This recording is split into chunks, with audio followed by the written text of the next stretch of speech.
Hello everyone, कैसे हैं आप सब लोग। तो आज हमारा पीडीएफ डिस्कशन का पार्ट नंबर 7 है। आपको जो हमारे इधर चैनल पर नए हैं उनको एक बार फिर से मैं बता देता हूं कि ये हमारी पीडीएफ डिस्कशन चल रही है जिसमें हमने टॉप 1000 एमसीक्यू डिस्कस करने हैं अकाउंटेंसी के। पहले 6 पार्ट आपको हमारी प्लेलिस्ट में अवेलेबल है, आप उधर देख सकते हो। प्लेलिस्ट का नाम है पीडीएफ डिस्कशन के नाम से उसे नाम रखा है, तो उधर आपको फर्स्ट 6 वीडियोस मिल जाएंगे। पार्ट नंबर 7 है हमारा। इन वीडियोस के थ्रू ये मकसद है जो भी इस प्लेटफॉर्म से पढ़े सभी 25+ टारगेट करें और एग्जाम अच्छे मार्क्स से क्वालिफाई करें।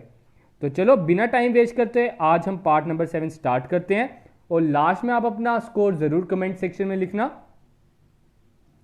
लास्ट वीडियो में हमने पढ़ा था लेजर के बारे में, आज हम पढ़ेंगे ट्रायल बैलेंस के बारे में।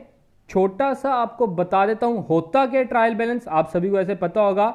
ट्रायल बैलेंस वो स्टेटमेंट है जो डेबिट और credit balance of ledger account को कंटेन करता है ऑन अ पर्टिकुलर डेट। उस पर्टिकुलर डेट पे आपके एसेट की क्या वैल्यू है।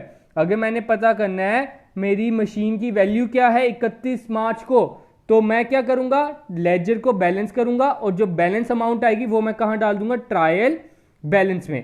और इसमें हमेशा debit is equal to credit होता है। इसका मेन मकसद क्या है, to know the arithmetic accuracy of accounts made by you. उसमें हम एरिथमेटिकल एक्यूरेसी पता करते हैं कि आपने जो अकाउंट्स बनाए हैं सही बनाए हैं कि नहीं बनाए। ठीक है, आगे है need for preparing trial balance. अभी मैं बता चुका हूं ट्रायल बैलेंस बनाने का मेन मकसद क्या है। उसका बनाने का मेन मकसद है to check the arithmetical accuracy. Trial balance serve as a lubricant for the smooth movement and completion of accounting cycle. ये एक लुब्रिकेंट का काम करता है। लुब्रिकेंट आपको पता होगा एक ऑयल होता है जो मशीन्स में डाला जाता है, तो ये उस तरह का काम करता है ताकि आपके अकाउंटिंग साइकिल में प्रॉपर स्मूथ फंक्शनिंग चलती रहे। The trial balance helps in discovering errors which may have been committed in the accounting code. अब इसमें हमें डिटेक्शन ऑफ एरर भी करने का मौका मिलता है। ठीक है, तो चलो आगे पढ़ते हैं। ट्रायल बैलेंस का स्पेसिमेन है, ये सारी आइटम्स आ गई, डेबिट और कुछ आइटम्स है क्रेडिट। इसमें हमेशा आपको याद रखना है डेबिट जरूर क्रेडिट होता है। और आसान तरीका बताता हूं ट्रायल बैलेंस के लिए। डेबिट बैलेंस किस किस का होता है, सभी एसेट्स का, सभी एक्सपेंस का और सभी लॉस का। आपसे पूछा जा सकता है डेबिट बैलेंस किस किस का होता है, एसेट्स, एक्सपेंस एंड लॉस। और क्रेडिट बैलेंस किस किस का होता है, क्रेडिट बैलेंस आपका होता है एसेट का उल्टा लाइबिलिटी का, एक्सपेंस का उल्टा इनकम और लॉस का उल्टा प्रॉफिट। इन तीनों का बैलेंस क्या होता है, क्रेडिट। होप कि क्लियर होगा। अब एमसीक्यू करते हैं। एमसीक्यू का आपका पहला क्वेश्चन बोल रहा है आज का, विच of the following type of account normally have a credit balance. नीचे दिए गए ऑप्शन में से किसका क्रेडिट बैलेंस होगा। क्रेडिट बैलेंस अभी मैं ऊपर बता चुका हूं, जस्ट अभी बताया है। क्रेडिट बैलेंस आपका होता है लाइबिलिटी का, देन इनकम का एंड प्रॉफिट का। तो इधर देखते हैं फर्स्ट ऑप्शन में आपका एसेट आ जाता है। एसेट आपका डेबिट बैलेंस होता है, तो इस कारण ये वाला ऑप्शन क्रॉस। सेकंड में रेवेन्यू, लाइबिलिटी एंड कैपिटल, तो ये वाला आपका टिक हो जाता है। बाकी ऑप्शन पढ़ लेते हैं एक बार फिर भी। थर्ड में रेवेन्यू, लाइबिलिटी की एक्सपेंस, आपको पता है एक्सपेंस का बैलेंस डेबिट होता है, तो उस कारण थर्ड ऑप्शन भी क्रॉस। एंड फोर्थ में लॉस आपका होता है डेबिट बैलेंस, तो ये भी आपका क्रॉस हो जाता है। तो इसका आंसर क्या है, B, revenue, liability and capital. Next question, trial balance is used to check the accuracy of. Trial balance का मेन मकसद क्या है, क्या चेक करने का है, balance sheet balances, ledger account balances, cash flow statement balances कि इनकम स्टेटमेंट बैलेंसेस।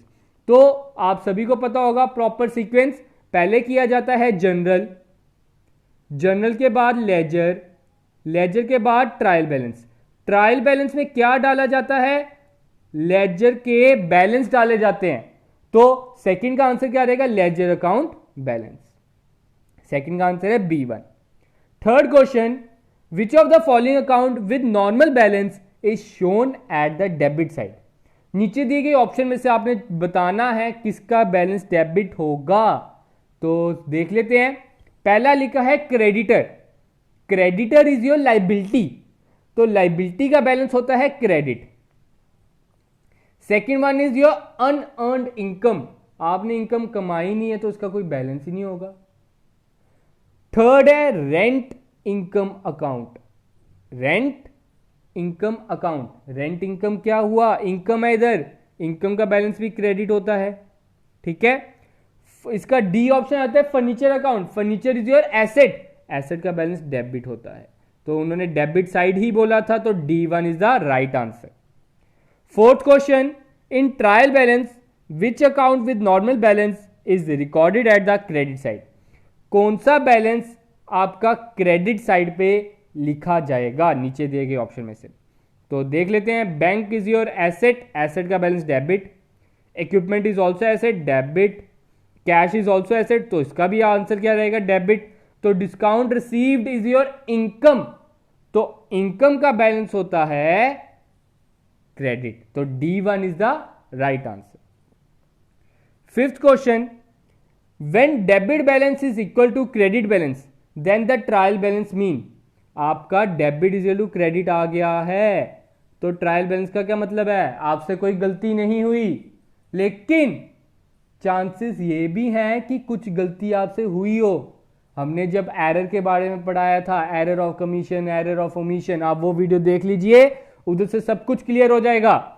तो क्या बोलता है वो, debit balance is equal to the credit balance है, तो ट्रायल बैलेंस का क्या मतलब है, तो ट्रायल बैलेंस बस कह रहा है भाई साहब आपका mathematically capital A plus liability is equal to asset है, जरूरी नहीं है, आपसे कोई गलती हो भी सकती है जो हम नहीं ढूंढ पाए। तो बस आपका ट्रायल बैलेंस यही कहता है, जब आपका डेबिट इज क्रेडिट आता है वो कहता है आपकी capital plus liability is to asset है, ये है। लेकिन हमें नहीं पता कि आपने क्या था, कोई अमाउंट गलत डाल दियो, उसके कारण गलती हम नहीं ढूंढ पाए हैं, ठीक है। Six question, which of the following has debit balance, किसका बैलेंस डेबिट होगा। पहला ऑप्शन दिया है फर्नीचर, कैश, सैलरी पेड, ये आपका आ जाता है एसेट, तो इसका बैलेंस डेबिट रहेगा। कैश भी आपका एसेट है तो इसका बैलेंस भी डेबिट रहेगा। Salary paid is your expense, तो एक्सपेंस का भी बैलेंस डेबिट रहेगा, तो इसका आंसर क्या आ जाएगा, all of the above. Next question, a trial balance is A, trial balance क्या है, a real account, nominal account, list of balances की नन ऑफ दीज, तो ट्रायल बैलेंस है सिर्फ और सिर्फ list of balances. Eighth question, a trial balance facilitates, trial balance क्या facilitates करता है, आप सभी को पता होगा, सबसे पहले बनेगा जनरल, जनरल के बाद लेजर, लेजर के बाद ट्रायल बैलेंस, ट्रायल बैलेंस के बाद फाइनल अकाउंट। फाइनल अकाउंट में तीन पार्ट बनते हैं, एक इनकम स्टेटमेंट, पहले trading, profit and loss, then balance sheet, ठीक है। तो ट्रायल बैलेंस क्या फैसिलिटेट करता है आपको, पहला आ जाता है उसका preparation of profit and loss account only, अगर ये शब्द नहीं होता तो थोड़ा बहुत हम कर सकते थे टिक, लेकिन आगे ऑप्शन पढ़ लेते हैं अभी भी। Preparation of balance sheet only, third है प्रिपरेशन ऑफ फाइनल अकाउंट, तो वो प्रिपरेशन ऑफ फाइनल अकाउंट करता है क्योंकि इसमें आपके तीनों ही आ गए, प्रॉफिट एंड लॉस भी आ गया, बैलेंस शीट भी आ गया, ट्रेडिंग भी आ गया, तो इसलिए वो तीनों बनाने में मदद करता है। उस कारण हम ट्रायल बैलेंस आपका जो एट्थ का आंसर है क्या रहेगा, दैट इज C1। अब आगे बढ़ते हैं, ninth question, a trial balance is a, वो बोल रहा है ट्रायल बैलेंस क्या है, एक account, part of double entry system, primary book की proof of arithmetical accuracy of account. तो मैं बता दूं वो है एक proof of arithmetical accuracy of account, वो एक डबल एंट्री सिस्टम का पार्ट नहीं है, ये कंपलसरी नहीं होता ट्रायल बैलेंस बनाने को, लेकिन क्योंकि ये कंपलसरी क्यों नहीं है, क्योंकि आपसे ये ट्रायल बैलेंस कोई नहीं मांगेगा, वो कोई नहीं आपको बोलेगा मुझे आप अपनी ट्रायल बैलेंस दिखाओ, ठीक है, उस कारण ये part of double entry system नहीं है। 10th question, what is the balance of drawing account, drawing account का क्या बैलेंस होगा, ये ध्यान से सोच समझ कर आंसर देना। आप बस ये चीज याद रखो, एक होती है कैपिटल, एक होती है ड्राइंग। आप सभी को इसका मीनिंग पता चल गया है, वो मैं जानता हूं, आप सभी को इसका एग्जैक्ट मीनिंग पता है। अब एक और चीज याद रखो, कैपिटल और ड्राइंग ना एक दूसरे के उल्टे हैं। जो कैपिटल करेगा वो ड्राइंग उसका उल्टा करेगा, जो ड्राइंग करेगा कैपिटल उसका उल्टा करेगा। ये चीज याद रखो, ठीक है। तो कैपिटल का बैलेंस क्या होता है? क्रेडिट। तो ड्राइंग का बैलेंस क्या होगा? डेबिट। 10th का आंसर क्या रहेगा? A1। What is the balance of capital account? अब कैपिटल की बात कर रहे हैं, कैपिटल का तो आप सभी को बैलेंस पता है, क्रेडिट होता है, because it is your internal liability. The process of recording financial data up to trial balance. The process of recording financial data up to trial balance is, तो वो आपका आ जाता है समराइजिंग, बिकॉज समराइजिंग के starting part में ये trial balance आता है, इसलिए में समराइजिंग में हम प्रॉफिट एंड लॉस बनाते हैं, प्रॉफिट एंड लॉस के बाद आपका बैलेंस शीट बन जाता है। लेकिन क्लासिफाइंग सिर्फ और सिर्फ लेजर तक है, वो ट्रायल बैलेंस तक बोल रहा है, उस हिसाब से इसका आंसर क्या आना चाहिए? C1। 13th question, in A trial balance the debit balance should be dash the credit balance.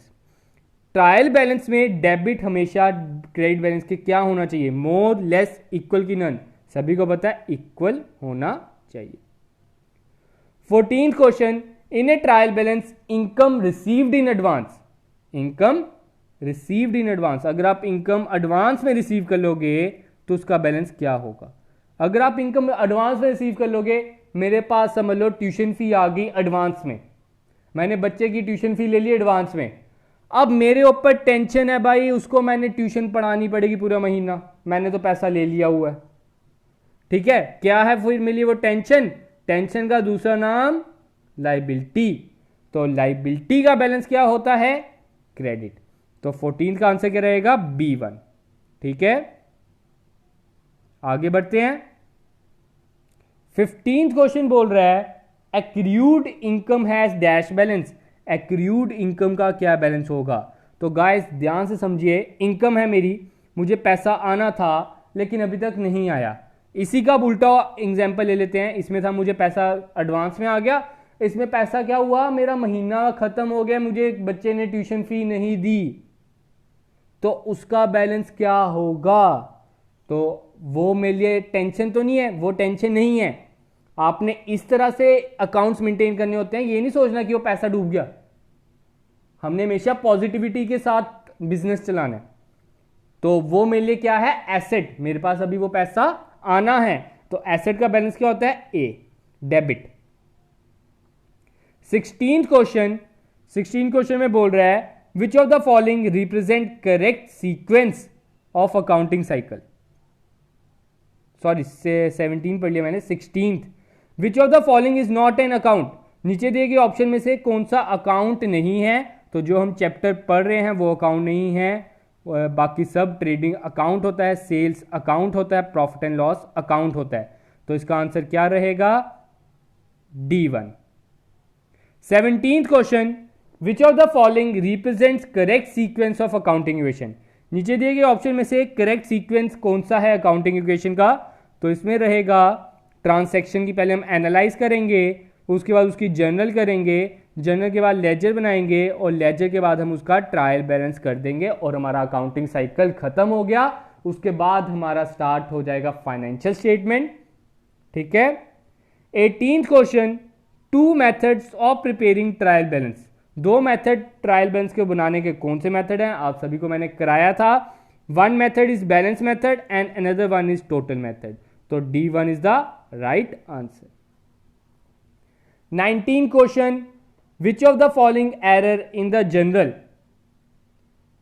Will not be detected by trial balance.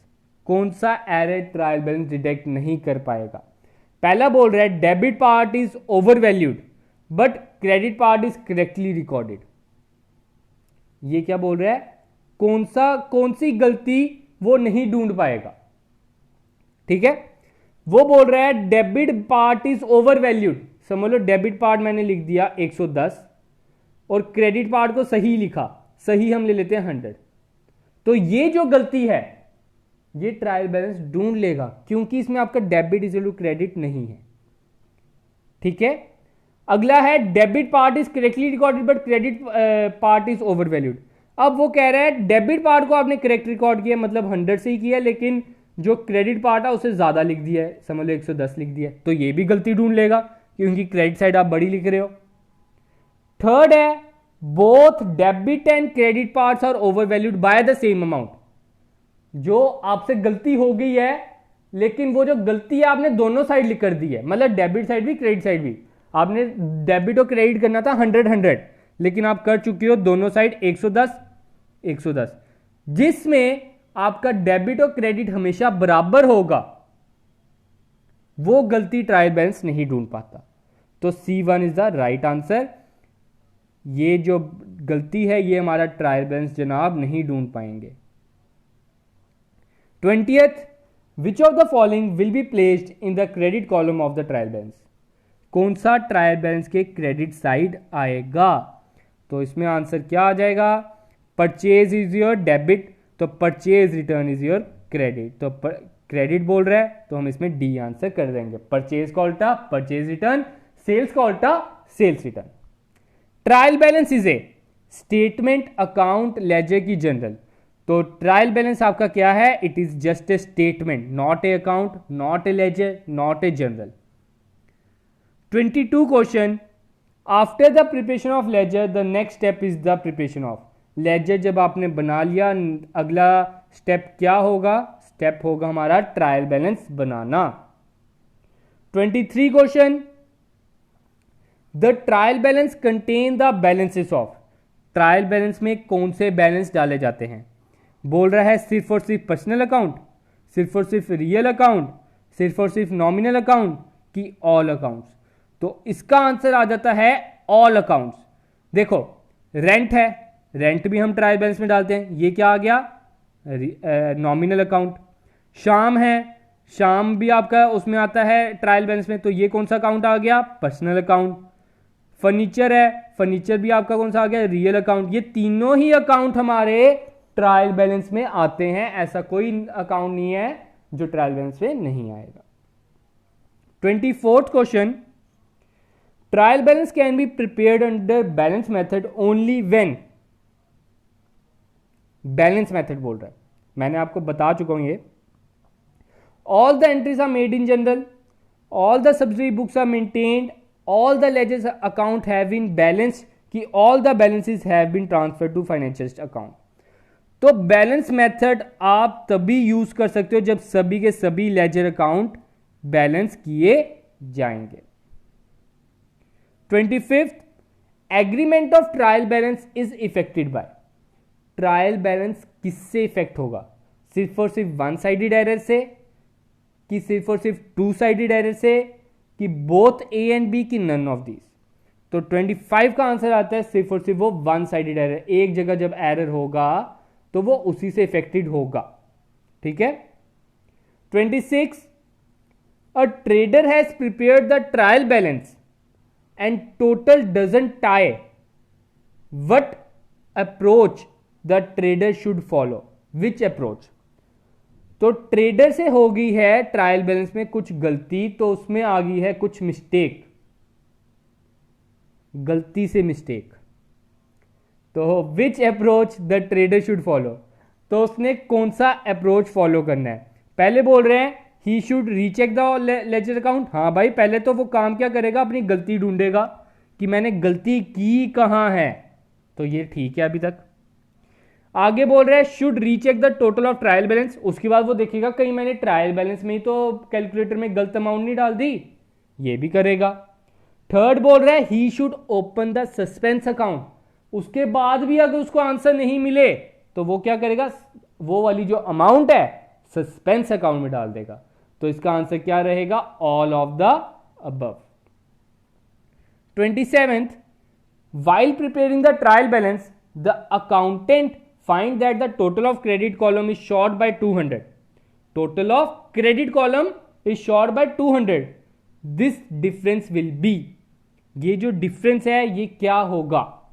इसमें हम क्या करेंगे? देखो एग्जाम्पल लेके समझाता हूं। समझ लो ये डेबिट साइड है, डेबिट साइड आ जाता है मेरा 1000 और क्रेडिट साइड आता है मेरा 800। क्रेडिट साइड क्या आ गया मेरा 800। ये जो मेरा क्रेडिट साइड है ये 200 कम है, ये 200 कम है, तो इस डिफरेंस को खत्म करने के लिए मैं क्या करूंगा, सस्पेंस अकाउंट खोलूंगा। तो credit to suspense account, suspense account को मैं क्रेडिट करूंगा इसमें, तो इसमें B1 is the right answer. 28 question, the account which has a debit balance and is shown in the debit column of the trial balance is, मतलब debit वाला बताना, बस थोड़ी सी वर्डिंग बदल दी है, ऐसे ही आपको थोड़ी सी ट्रिक सामने ले आएगा एग्जामिनर और आप उधर कंफ्यूज हो जाओगे। घबराने वाली कोई बात नहीं है, इसमें सिंपल बोल रहा है वो वाला अकाउंट बताओ जिसका बैलेंस डेबिट होता है, तो इसमें डेबिट बैलेंस होता है ड्राइंग का। ठीक है, अब बढ़ते हैं 29 क्वेश्चन की ओर। The trial balance is prepared, trial balance क्यों प्रिपेयर, कब प्रिपेयर किया जाता है, at the end of year, on a particular date, for a year, की नन ऑफ द अबव। तो मैं बता दूं ट्रायल बैलेंस बनाया जाता है ऑन ए पर्टिकुलर डेट, एक पर्टिकुलर डेट को बनाया जाता है, कोई एक साल के लिए नहीं बनाया जाता, वो जरूरी नहीं है, आप महीने बाद भी बना सकते हो, जब आपका मन करे तब बनाइए, लेकिन वो जो बैलेंस है वो उस डेट की बताता है। ट्रायल बैलेंस में लिखा होगा बैलेंस एज ऑन 31 मार्च, वो सिर्फ और सिर्फ 31 मार्च का ही बैलेंस बता रहा है, जरूरी नहीं है कि 1 अप्रैल को ही वो बैलेंस होगा, क्या पता 1 अप्रैल को वो अमाउंट थोड़ा सा कम हो गया हो, है ना, तो वो पर्टिकुलर डेट को बताता है trial balance. 30th question, which of the following is are the objective of preparing trial balance, trial balance बनाने का ऑब्जेक्टिव कौन सा है, नीचे दिए गए ऑप्शन में से। पहला बोल रहा है serving as summary of ledger account, yes. Helping in preparation of final account, yes. Examination arithmetic accuracy of accounts, yes. तो all of the above, that is A, B and C is the right answer. हमने अभी तक 30 question कर लिए हैं, hope कि आप सभी का स्कोर 25+ जा रहा होगा, क्योंकि ट्रायल बैलेंस भी एक सबसे इजीएस्ट टॉपिक है, मैंने आपको पहले ही बता चुका हूं। ट्रायल बैलेंस को कोई बंदा भी, कोई भी एस्पिरेंट इस टॉपिक को ना छोड़े, सबसे इजीएस्ट टॉपिक है, इसके जितने एमसीक्यू बनते हैं मैंने इसी में कर दिए हैं, और कोई बाहर से एमसीक्यू इसका नहीं बनता। 31st, which of the following shown on the credit side of the trial balance, credit side पे क्या आएगा ट्रायल बैलेंस के, तो 31st में मैं बता दूं all provisions have credit balance. Suspense account is a, suspense account is a temporary account, तो 32 का आंसर क्या है A1।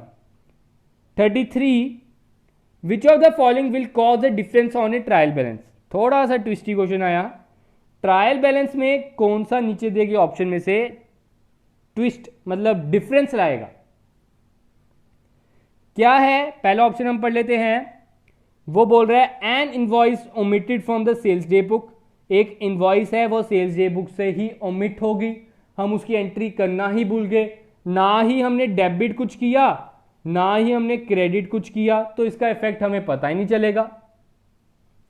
पता कब चलेगा, या तो हम डेबिट करेंगे या तो हम क्रेडिट करेंगे, दोनों में से कोई एक, ठीक है, तो पहला वाला ऑप्शन हमारा क्रॉस हो गया।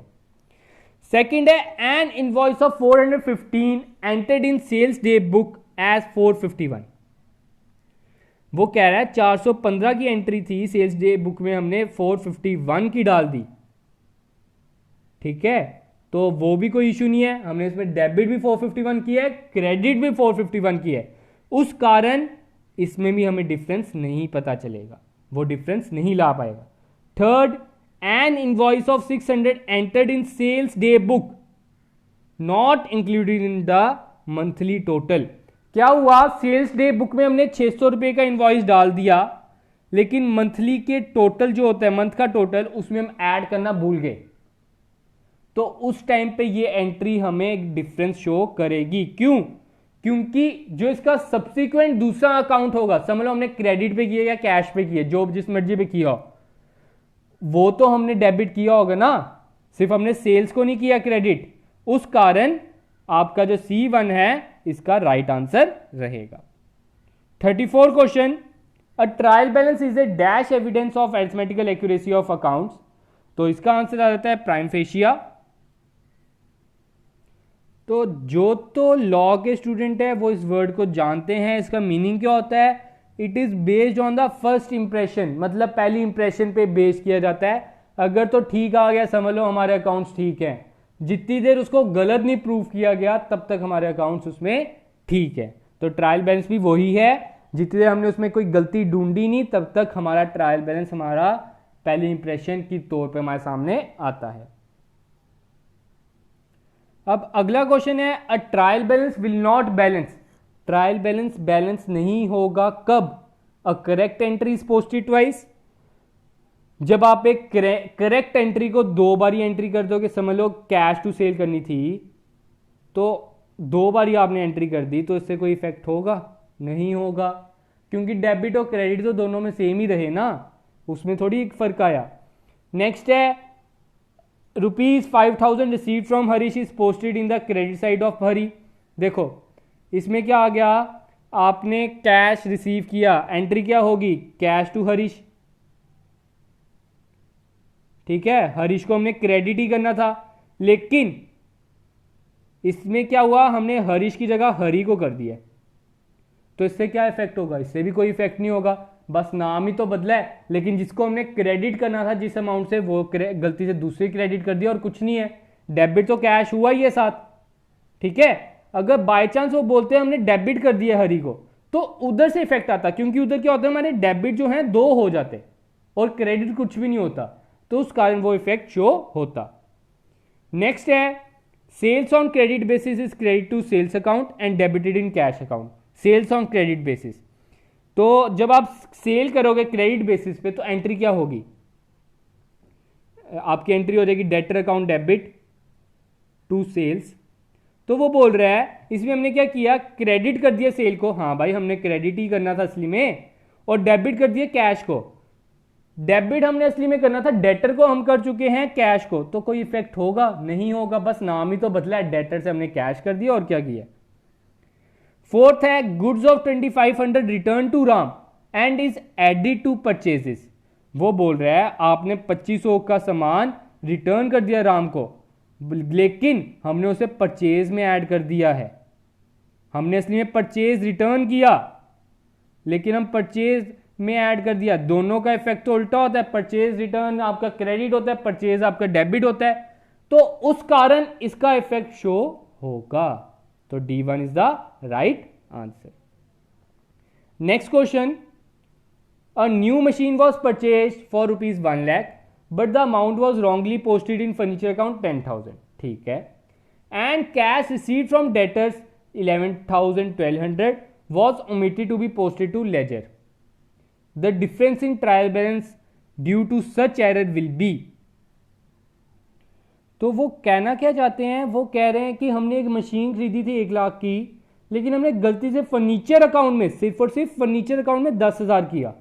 अगर उन्होंने दोनों अकाउंट बोले थे तो कोई इफेक्ट नहीं होता, लेकिन उन्होंने सिर्फ और सिर्फ क्या बोला, फर्नीचर अकाउंट में 1 लाख हमने क्या एंट्री की, कैश टू फर्नीचर किया, sorry furniture to cash, furniture आया ना हमारे पास, फर्नीचर टू कैश किया, फर्नीचर में हमने डाला 10,000,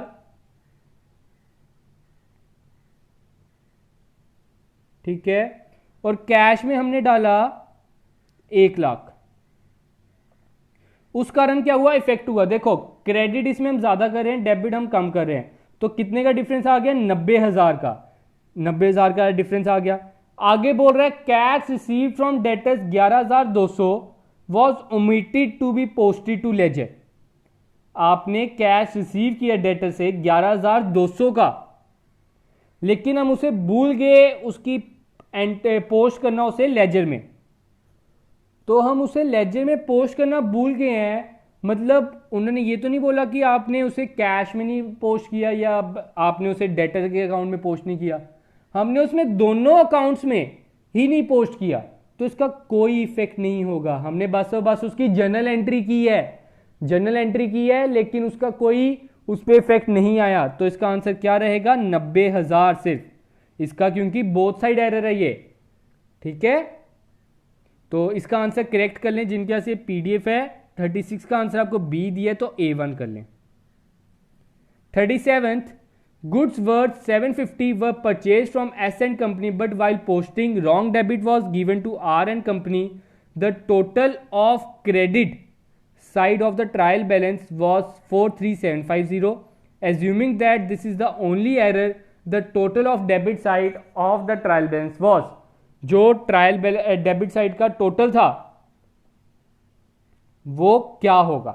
ठीक है, तो देखिए ध्यान से, वो बोल रहा है आपने 750 के गुड्स परचेज किए, तो एंट्री क्या होगी, purchase to S company, purchase to S company. लेकिन आपने गलती से डेबिट कर दिया आर कंपनी को। डेबिट तो हमने परचेज को करना था, तो हमने डेबिट किसको कर दिया, आर कंपनी को। The total of credit side of trial balance, trial balance का जो टोटल है क्या है, 43750 क्रेडिट साइड, क्रेडिट साइड का बैलेंस दिया है। वो बोल रहे हैं फिर बताओ डेबिट का बैलेंस क्या आया होगा, डेबिट का बैलेंस क्या आया होगा। तो इसमें क्या करना है आपने, देखिए आपने दो बारी क्रेडिट कर दिया है 750, 750 इससे भी क्रेडिट कर दिया, 750 इससे भी क्रेडिट कर दिया, तो ऑब्वियस ही बात है इसमें 750 750 दो बारी आपने क्रेडिट नहीं किया, दो बारी आपने डेबिट कर दिया एक्चुअली, क्योंकि वो बोल रहे हैं आर एंड कंपनी को किया है, एस एंड कंपनी को करना हम भूल गए हैं। हमने एंट्री क्या कर दिया है, परचेज को भी डेबिट कर दिया और आर एंड कंपनी को भी डेबिट कर दिया। ठीक है, आर एंड कंपनी को भी हमने डेबिट कर दिया, तो हमने डेबिट बैलेंस बताना है। क्रेडिट बैलेंस आपका 43750, ठीक है, 43750 प्लस 750 प्लस 750 कर दो, आपका आंसर आ जाएगा, मतलब 1500 आप प्लस कर दो इसमें, तो आपका आंसर आ जाता है 45250। तो D1 is the right answer. 38, when closing stock is given in trial balance then it will affect, अगर क्लोजिंग बैलेंस आपको ट्रायल बैलेंस में दिया है तो वो किसको इफेक्ट करेगा, ट्रेडिंग अकाउंट को, प्रॉफिट एंड लॉस अकाउंट को, बैलेंस शीट को, कि ओनर इक्विटी को, कि ट्रेडिंग प्रॉफिट एंड लॉस की बैलेंस शीट, तीनों। तो वो सिर्फ और सिर्फ कहां पे आएगा, बैलेंस शीट में आएगा, अगर आपका क्लोजिंग स्टॉक ट्रायल बैलेंस में शो हो रहा है। तो इसका आंसर क्या है, B1। आज का last question, which one of the following is not considered the permanent part of the accounting record. नीचे दिए गए ऑप्शन में से कौन सा परमानेंट रिकॉर्ड नहीं है अकाउंटिंग रिकॉर्ड का, तो वो ही है हमारा जो चैप्टर का नाम है, दैट इज ट्रायल बैलेंस।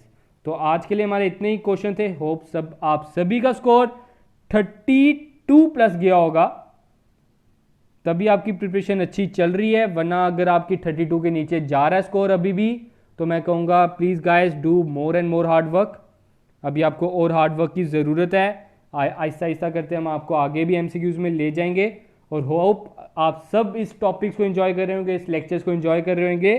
तो आज के लिए हम इतना ही रखते हैं guys. Thank you, have a good day and enjoy your day guys.